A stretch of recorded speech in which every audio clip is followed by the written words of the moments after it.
o mundo, criou o céu, a terra, as estrelas e o mar. E Deus fez o homem e deu a ele a fé, a esperança para se reencontrar nos momentos mais difíceis.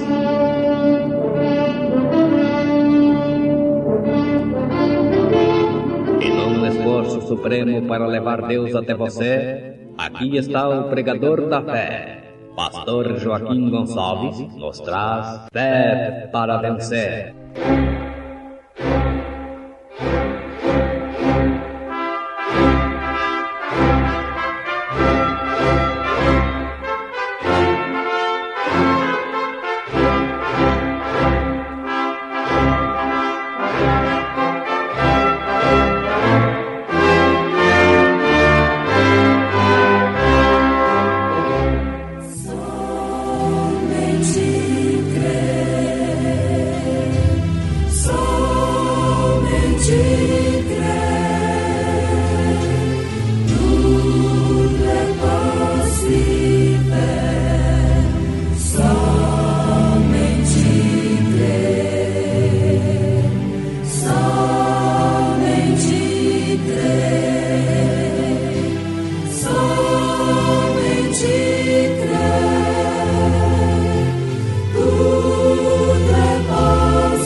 Deus olhou sobre o corpo de Jesus, pois o Espírito lhe havia deixado no jardim do Getsêmani, porque tinha que morrer como um homem. Ao nascer do sol, e passado o sábado, Maria Madalena e Maria, mãe de Tiago e Salomé, compraram aromas para irem ungí-lo. E no primeiro dia da semana foram ao sepulcro de manhã cedo, ao nascer do sol. A voz que Deus me deu. Irmãos Ismael e Eleide, cantando em momentos do tabernáculo da fé.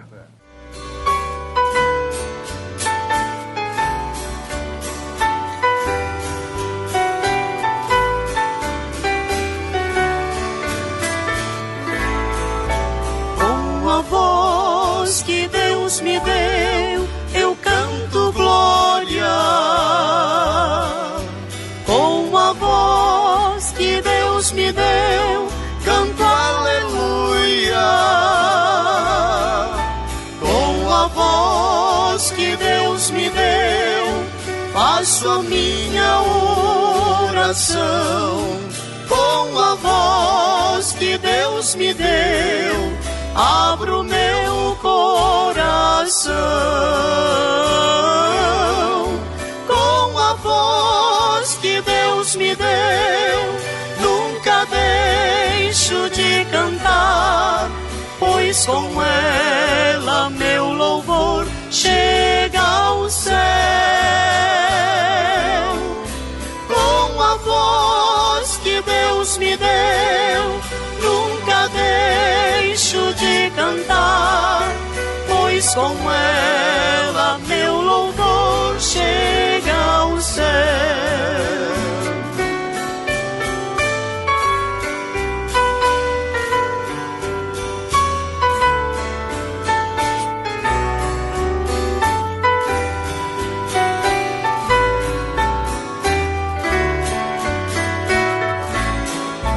Nossa voz é uma nota musical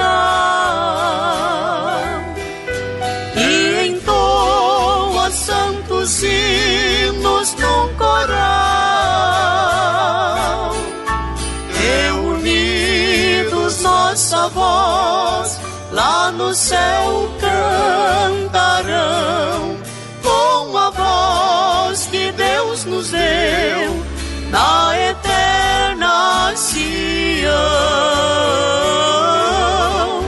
com a voz que Deus me deu, nunca deixo de cantar, pois com ela meu louvor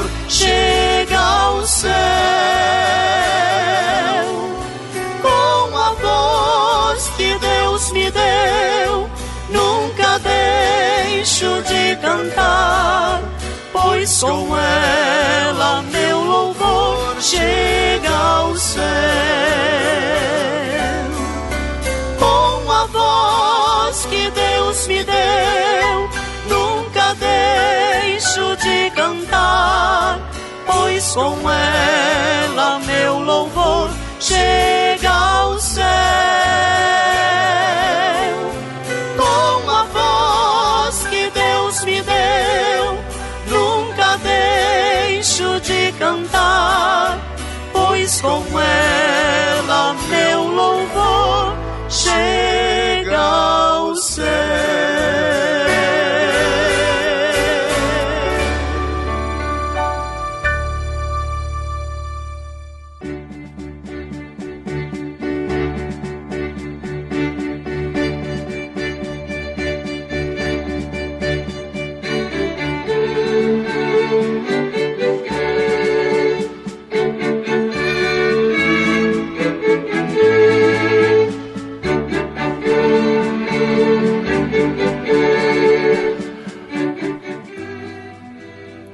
Deus olhou sobre o corpo de Jesus, pois o Espírito lhe havia deixado no jardim do Getsêmani, porque tinha que morrer como um homem.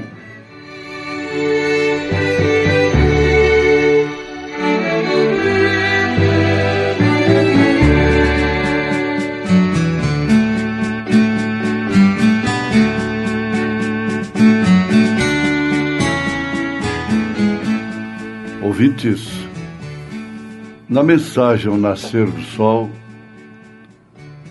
Deus, através do profeta desta era, nos mostra o quanto Ele nos amou, o quanto Ele nos considerou,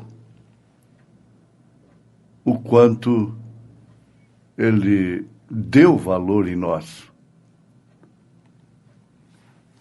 Quando Deus levantou a Jesus dentre os mortos, naquele instante também levantou a você. E também lhe vivificou a vida juntamente com ele. Deduz-se o seguinte, com certeza absoluta, que se isto não aconteceu lá, quando Jesus Cristo foi levantado dos mortos, então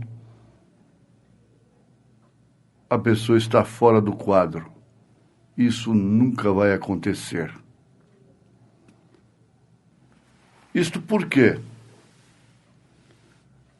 A igreja de Jesus Cristo, a noiva de Jesus Cristo, é seu corpo. E quando ele morreu lá no Calvário, subiu ao Calvário, o seu corpo subiu com ele.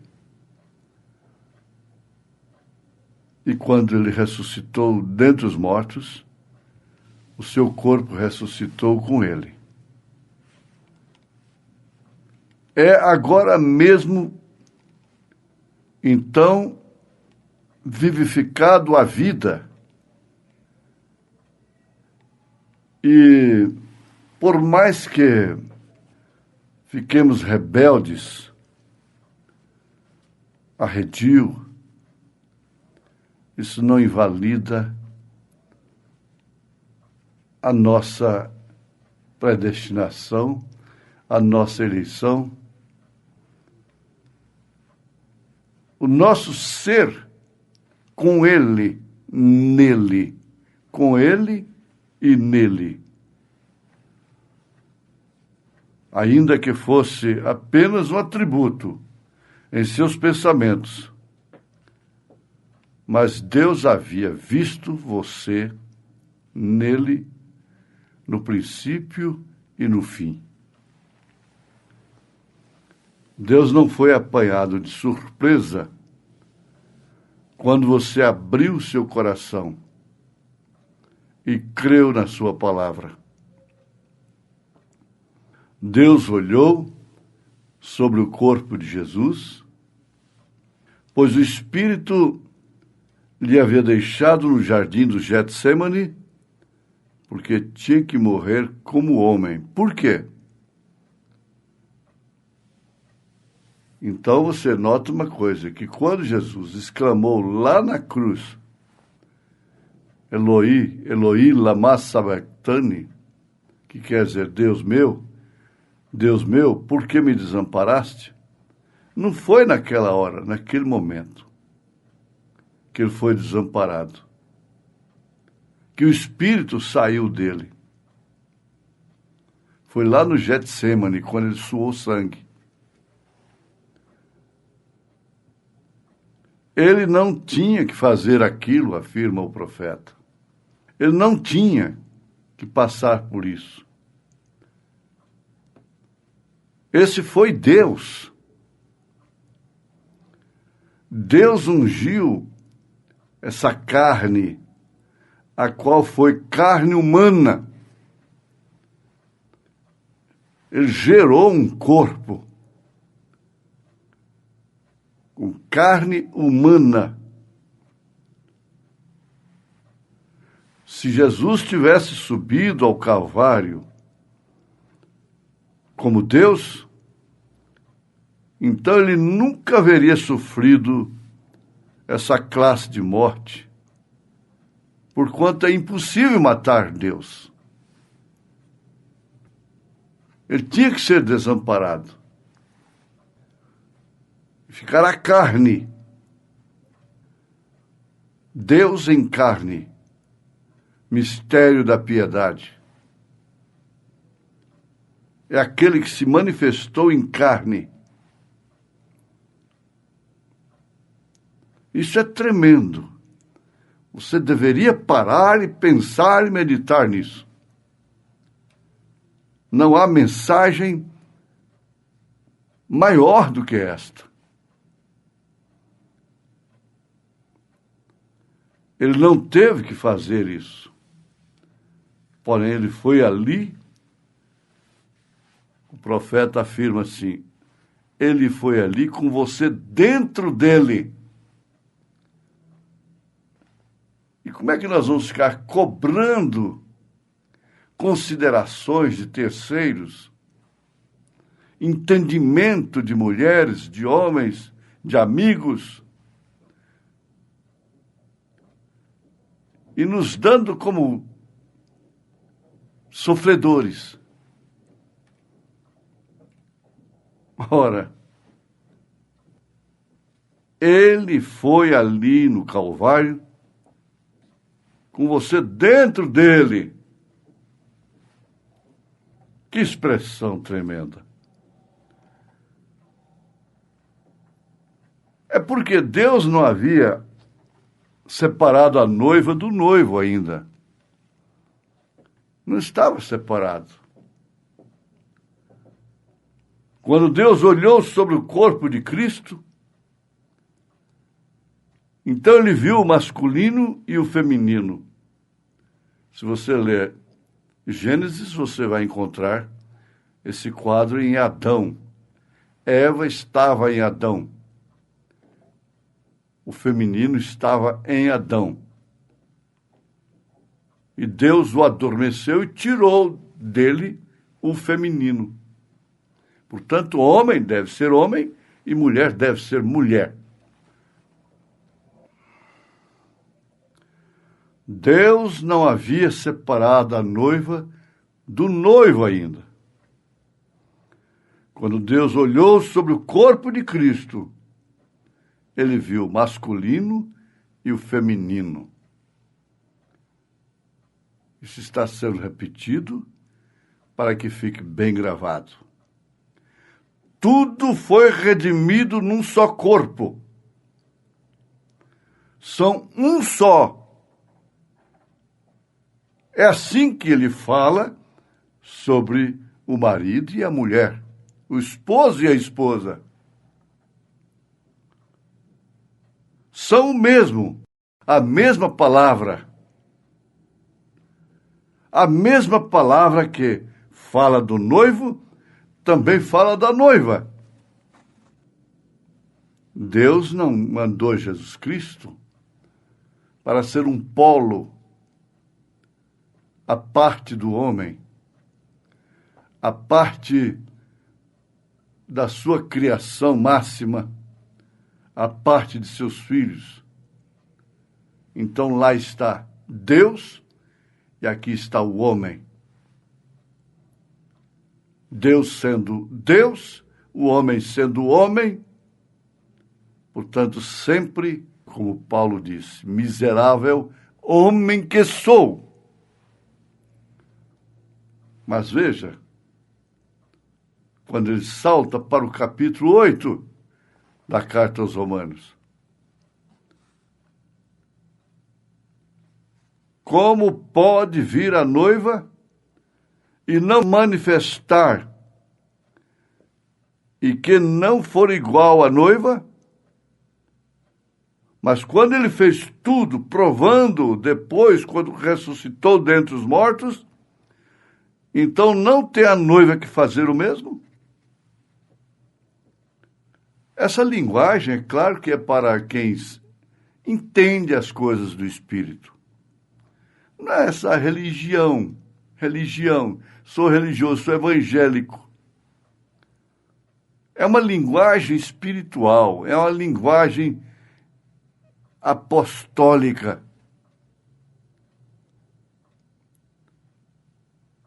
Não tem que ser exatamente o que a palavra diz que seria, nestes últimos dias, esse corpo de Jesus Cristo? Essa noiva do Cordeiro? Como pode, então, a igreja que alega ser a esposa comprometida com outro marido, que é o mundo, que é a política, é o credo? Não tem nada a ver uma coisa com a outra. Não tem que voltar por meio de Malaquias 4, tem sim de voltar a esse estado através de Malaquias 4, que quer dizer Elias restaurando todas as coisas. E você, naturalmente, está nesta restauração.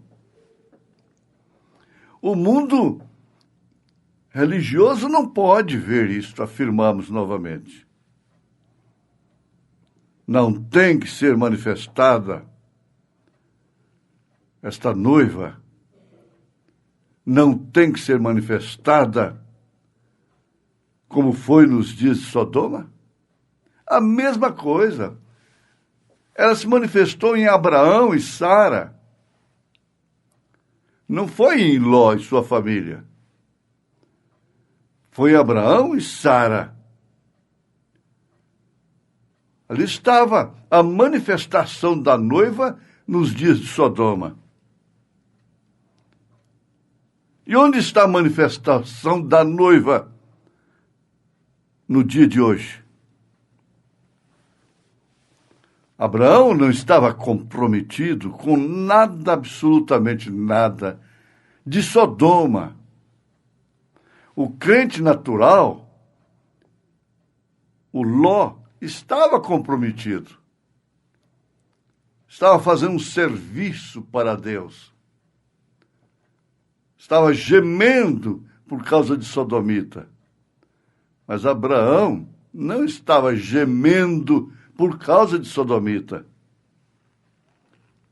Ele sabia que aquilo ia terminar em fogo. E por mais que ele intercedeu junto a Deus, ele não conseguiu mais do que o seu sobrinho Ló e sua família. E assim mesmo, depois de fora de Sodoma, ainda deu o que deu. Pense nisso. O mundo teria que estar nas mesmas condições hoje, tal como estamos vendo. Estas coisas formam uma perfeita identificação da palavra de Deus, feita clara clara, de uma forma clara a nós. O mundo teria que estar em condições idênticas. E tem um Abraão aí fora. Tem uma Sara aí fora disto. Deus viu de antemão a sua noiva no noivo. Aleluia. Ele viu de antemão. É por isso que quando ele subiu ao Calvário, ela subiu nele. Quando ele morreu, ela morreu com ele. Mas quando ele ressuscitou, ela ressuscitou com ele. Isso já é caso consumado. Ele disse, está tudo consumado. Para resgatar a sua esposa, como foi com Adão, ele teve que ir juntamente com ela. Adão conhecia bem o que estava fazendo, mas Eva não sabia o que ela estava fazendo. Jesus sabe. Jesus sabia o que ele estava fazendo. E ele disse, perdoa-os, ó Pai, porque eles não sabem o que fazem. Mas Adão saiu juntamente com sua esposa e morreu por causa dela. E Jesus tomou o lugar de sua esposa e chegou a ser pecado por causa dela. E morreu por causa dela, mas ressuscitou por causa dela. Aleluia! Ele chegou a ser você, afirma, ou assim diz o Senhor. Ele sofreu o seu castigo para que você pudesse então se pôr em seu lugar, viver por ele, pela sua gente, suportar fraquezas, falhas de sua gente, porque a sua gente também suporta as suas. Ele se pôs em seu lugar para que você pudesse se pôr no lugar dele. Que amor! Que amor! Que profundidade! Isso explica São João 17.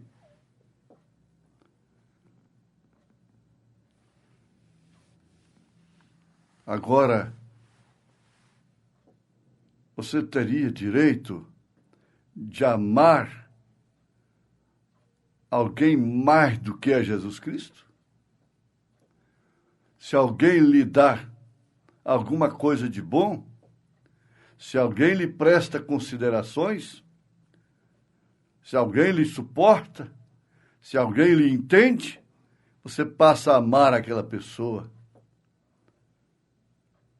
E pense nisto. E Jesus, o que fez por você? O que faz por nós?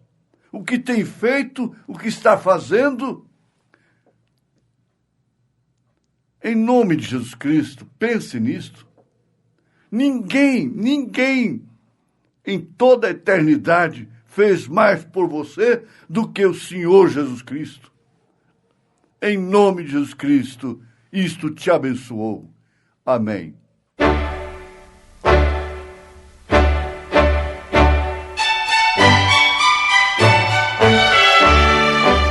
Ouvintes, escreva-nos pela caixa postal de número 15.020, 15020, CEP 74.501-970, Goiânia, Goiás. O nosso endereço na internet é www.apalavraoriginal.org.br. Volte a nos ouvir amanhã novamente, neste mesmo horário, nesta emissora, se o Senhor nos permitir, com fé no Filho de Deus, a fé que vence o mundo.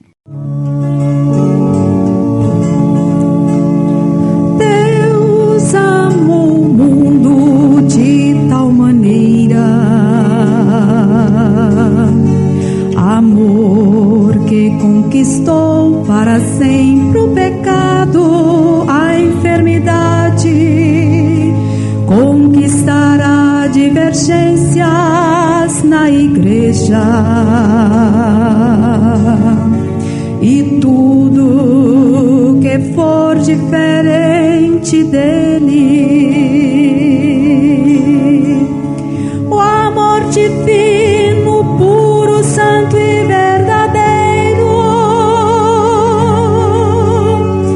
quando projetado, faz a graça soberana chegar.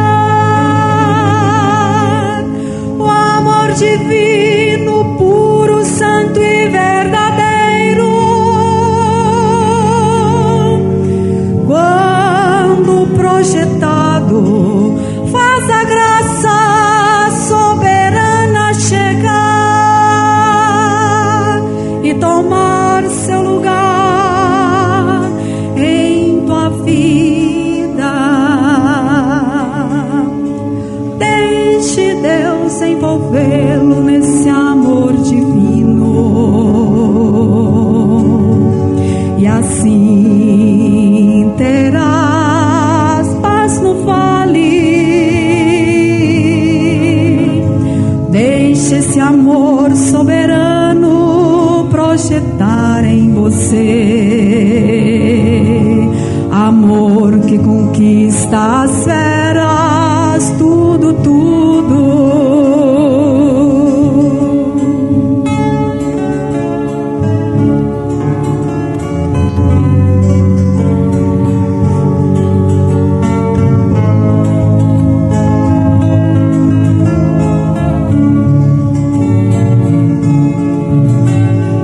Tem amor divino e viverás em uma atmosfera consoladora, suave. Teu coração estará em constante oração.